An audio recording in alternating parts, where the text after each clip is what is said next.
오늘은 희롱을 당하신 예수님, 희롱을 당하신 예수님이란 제목으로 말씀을 상고합니다. 예수님이 이제 본격적으로 영과 혼과 몸이 순환을 당하시게 됐습니다. 영적 고통이라고 하면 하나님께 버림받고 또 정신적인 고통, 이것은 이제 사람들 앞에서 인격의 모욕을 당하는 고통이었고, 또 육체적인 고통 하면 채찍질을 당한다든지 가시관에 찔려서 피를 흘린다든지, 또 무거운 십자가를 짊어지고 쓰러지면서 계속 가는 고통이라든지, 끝내 이제 십자가형을 당해서 모든 것을 다 쏟고 죽으시는 이러한 고통까지, 바로 예수님의 고통은 우리가 당해야 될 영적 또 정신적 육체적인 고통을 그야말로 가장 처절하게 다 당하셨다 하는 말씀입니다. 그런데 특이하게 이 마태복음, 이 네 복음서 중에 이 마태복음에 보면 이 내용을 희롱이라고 이렇게 표현을 하고 있어요. 세 번이나. 희롱이라는 말은 놀희자에 희롱할 롱자예요. 그러니까 이 원어가 차하크라고 그러는데 놀이개를 삼는다는 뜻이에요. 놀이개를 삼는다.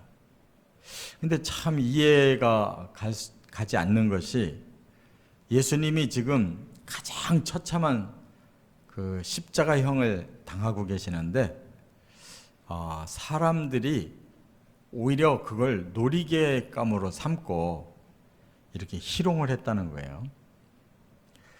그런데 또 그 예수님의 그 십자가 때문에 인류의 죄가 사해지고 구원을 받게 된 가장 거룩한 시간이에요. 이만큼 예수님의 십자가는 하늘과 땅 사이에 결과가 이렇게 벌어지고 있어요. 사탄과 악한 자들에게는 희롱의 대상이 되지만 예수님 자신에게는 희생이고, 또 구원받을 인류에게는 거룩한 구원의 시간이었다, 그런 말씀입니다. 근데 이것도 이미 구약 성경에 보면 메시아가 이런 희롱과 모욕을 당한다는 예언이 되어져 있는데, 예수님은 그 예언대로 당하셨어요. 그래서 이사야 50장 6절에 보면 때리고 수염을 뽑고 침뱉음을 당할 것이다 그랬는데, 예수님이 이처럼 맞고 침뱉음에 모욕을 당하고, 시편 22편 6절부터 8절에도 보면 메시아는 벌레 취급을 당하고 해방거리가 되고 조롱거리가 되고 비웃음을 당할 것이다 라고 예언이 되어져 있는데, 그야말로 예수님은 이렇게 희롱을 당하셨다 하는 것입니다. 그래서 오늘은 이제 세 가지의 그 희롱을 살펴봅니다. 첫째, 27절부터 31절까지는 로마 군병들의 희롱을 당하셨다는 거예요. 그러니까 제1차적인 희롱은 지배자인 이 로마, 빌라도가 마지못해 이제 사형 언도를 내리니까 그때부터 집행이 들어가기 시작하는데, 로마 군병들이 바로 예수에게 바로 이런 희롱을 하기 시작합니다. 그래서 예수님의 옷을 다 벗기고 대신 홍포를 입혔다 그랬는데, 이거는 이제 붉은 색깔의 그 자색옷을 입힌 거예요. 왜 그런가 하면 예수를 죽이게 된 죄명이 뭐냐면 반역죄거든요. 이 세상은 황제, 로마 황제가 다스리고 있는데 감히 유대인의 왕이 돼가지고 로마 황제에게 대항하는 반역죄를 졌다. 그래서 그거를 역으로 희화화시키기 위해서 너는 유대인의 왕이니까 이렇게 벌을 받는다 하고 예수의 옷을 벗기고 그리고 예수님에게 홍포를 입혀서 왕이라고 이렇게 표현을 해준 거예요. 이거는 놀리느라고 그런 거죠. 그러고 왕이라면 면류관 써야 되지 않겠냐.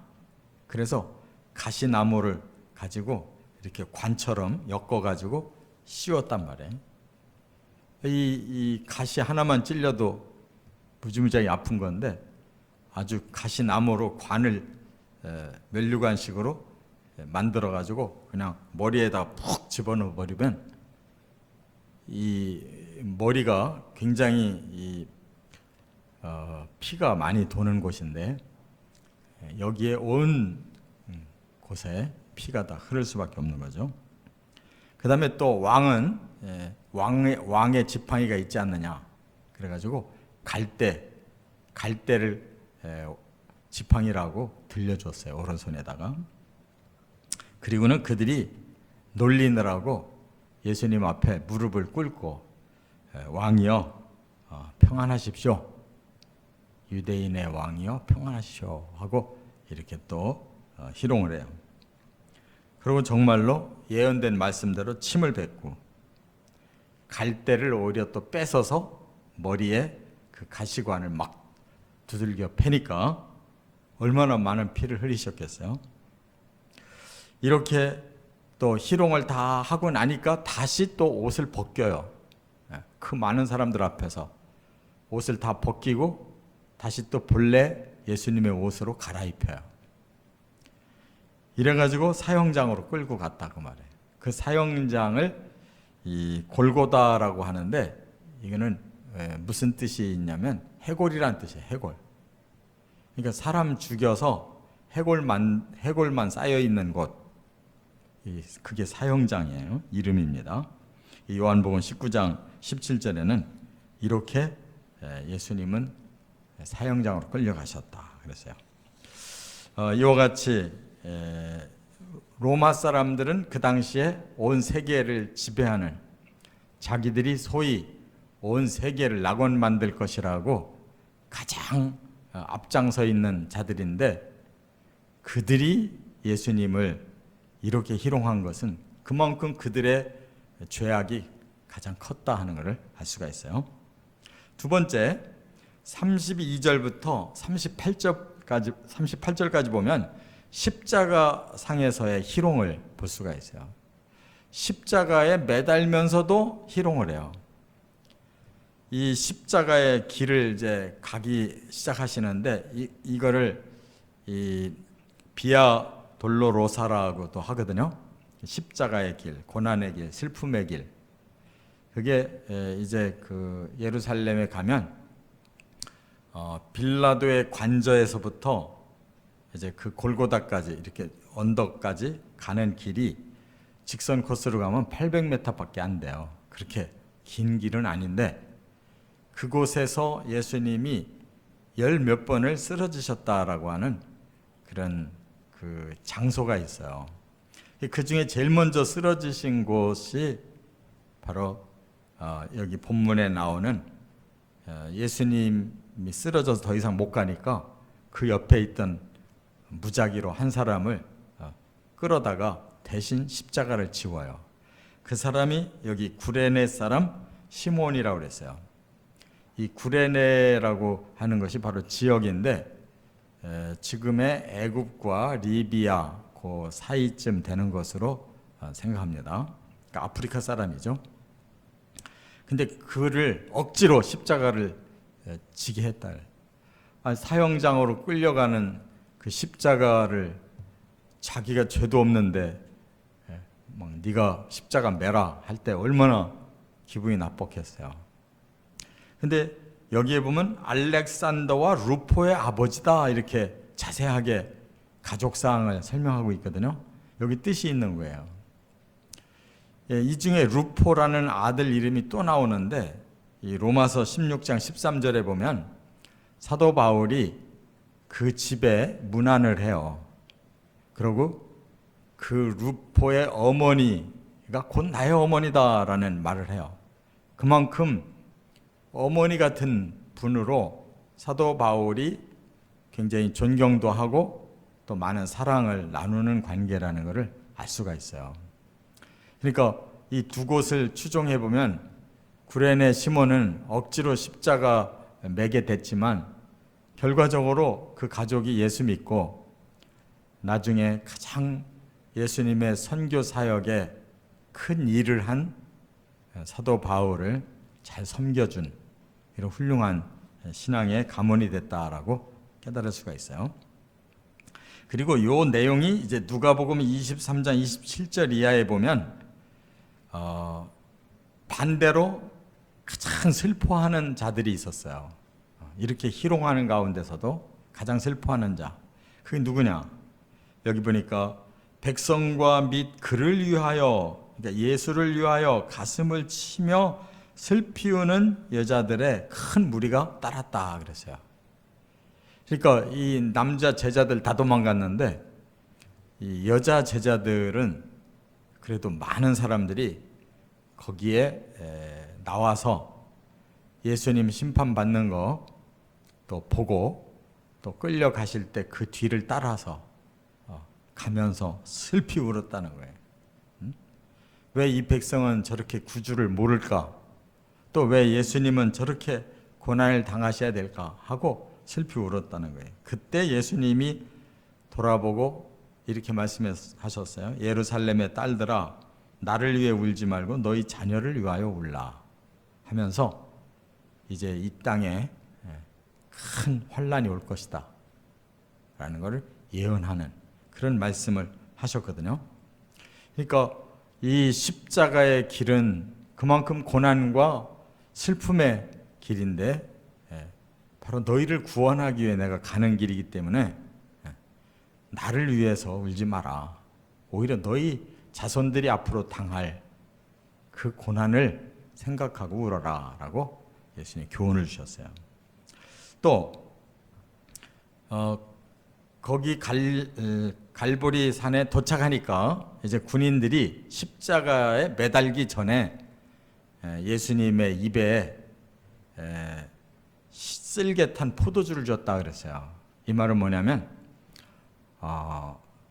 그 십자가가 워낙 아주 고통이 큰 것이기 때문에 약간의 그런 마비 현상을 줘서 좀 고통을 덜 주는, 그래도 죄수에게 주는 마지막 자비라고 하기도 합니다.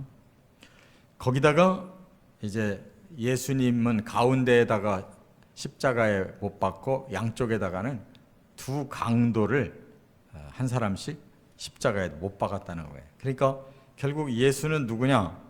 아주 가장 흉악한 죄인이다 라는 거죠. 그리고 유대인의 왕이라고 하는 이 죄패를 위에다 붙였어요. 그건 뭐냐면 이 사람이 죽는 이유는 유대인의 왕이 되어서 반역했기 때문에 죽는다. 이게 로마의 입장이죠. 그랬더니 대제사장이 와서 이거 이름을 좀 바꿔주시오. 앞에다가 자칭 유대인의 왕이라고 바꿔주시오. 우리는 저 사람을 유대인의 왕으로 인정 안 합니다. 그런 거예요. 이것도 정말 웃지 못할 이 희롱이죠. 대제사장이 끝까지 자기들의 이 하는 행위가 얼마나 큰 죄인가를 모르고 자기들의 자존심이 상한다고 저 사람 우리 왕 아니요, 자칭 유대인의 왕이라고 스스로 말하는 자니까 죄명을 좀 바르게 써달라는 거예요. 그 예수님을 이렇게 가지고 노는 거죠. 그리고 십자가에 못 박은 다음에 그 로마 군병들이 또 어떤 희롱을 하느냐? 예수님 옷을 제비 뽑아서 나눠 가졌다 그랬어요. 서로 가지고 싶어서 제비를 뽑아서 가져갔대요. 그런데 속옷까지도 가져갔다 그랬어요. 그러니까 우리가 이 영화나 이런 데 보면은 예수님이 그래도 팬티처럼 가리고 있지만 사실상 가리지도 않았다는 거예요. 속옷까지도 다 제비 뽑아서 나눠 가졌으니까 뭐 완전히 예수님이 발가 벗겨져 가지고 동물원에 이런 동물 취급을 받은 것과 똑같은 거예요. 그 다음에 끝으로 세 번째가 또 하나 중요한 희롱이 있어요. 그게 뭐냐? 39절부터 44절까지 보면 유대 백성들의 희롱이에요. 자기 백성들이 예수를 십자가에 못 박아 놓고는 희롱하고 있어요. 여기 보니까 여러 종류가 있는데 먼저는 지나가는 자들이라고 그랬어요. 그 지역을 지나가는 유대 백성들이 머리를 흔들며 모욕했대요. 그러면서 성전을 사흘에 짓겠다고 한 자가, 스스로 하나님의 아들이라고 한 자가 어찌 자신을 구원하지 못하고 십자가에 매달려 있냐, 얼른 빨리 내려와라, 이렇게 희롱을 했고, 대제사장, 서기관, 장로들, 그들이 바로 주동자들이거든요.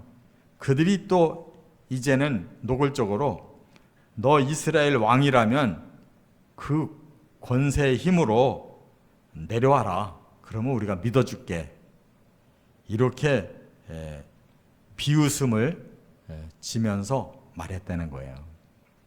누가복음 23장 35절에. 그 다음에 함께 못 박힌 두 강도들이 처음에는 또 같이 욕을 했다는 거예요. 그 다음에 군인들도 또 다시 희롱을 했다고 누가복음 23장 36절에 말씀했어요.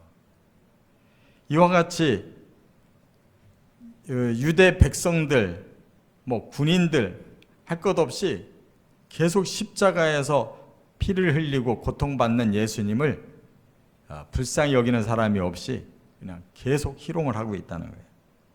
그런데 이제 누가복음 23장 39절에서 43절에 보면 이제 막판에 이 두 강도가 한 사람은 끝까지 비난하는데 한 사람은 마음이 바뀌어요. 그래서 한 사람이 그 상대방 그 강도에게 우리는 우리 죄값으로 이렇게 보응을 받는 거지만 예수님은 죄가 없는 분이다, 그러므로 비난하지 마라 하면서 예수님께 부탁을 하죠. 당신의 나라에 임하실 때 나를 기억하소서. 그러니까 그 강도가 비록 막판에 마음에 회심이 생기고 예수를 믿었는데 자기를 구원해 달라고 이렇게 고백을 하거든요. 그 구주라고 지금 고백을 하는 거예요. 그랬더니 예수님이 바로 오늘 네가 나와 함께 낙원에 있으리라, 이렇게 말씀해요. 그래서 십자가 상에서 제일 먼저 구원받은 사람이 강도였어요. 그 십자가의 효력을 제일 먼저 혜택받은 사람, 그 십자가 상에서 회개했더니 예수님이 네가 오늘 구원받을 거다라고 말씀했단 말이에요. 이게 이처럼 정작 하나님의 백성이라고 하는 이스라엘 선민들은 전부 이렇게 예수를 끝까지 희롱하는데 이 땅에서 가장 흉악한 짓을 저질렀던 강도 한 사람은 십자가에서 예수를 믿고 고백했다고 구원받았다는 거예요. 이처럼 세상은 정반대로 희롱하는 자가 있는가 하면 그 속에서도 구원받는 자가 있다라는 소망을 깨우쳐 주셨어요. 오늘 예수님의 이 십자가가 세상 사람들에게는 희롱의 대상이 될 수가 있습니다. 그러나 그 속에서 우리의 죄를 깨닫고 회개하는 자는 구원받을 수가 있다는 것, 이 놀라운 하나님의 구원 섭리를 깨닫고 십자가를 바라보고 가시기를 주의 이름으로 축원합니다.